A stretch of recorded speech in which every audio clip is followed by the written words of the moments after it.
Môre mense, my naam is Rokke Viljoen en vandag wil ek julle my storie vertel. My kant van die storieetjie wat min vertel. En ek sien vandag is ek bekend as 'n moordenaar en as 'n sekteleier en 'n tafste tyd in my lewe. Nooit in my lewe sou ek ooit kon dink dat ek ooit dit genoem sou word nie.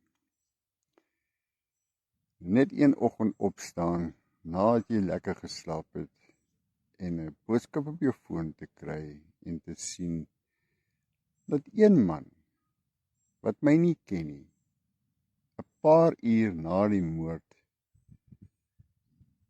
vir my beskuldig dat ek is die moordenaar en ek is 'n sekteleier, sonder om my te ondersoek, sonder om te vra, Rocco, waar was jy? Sonder om te vra,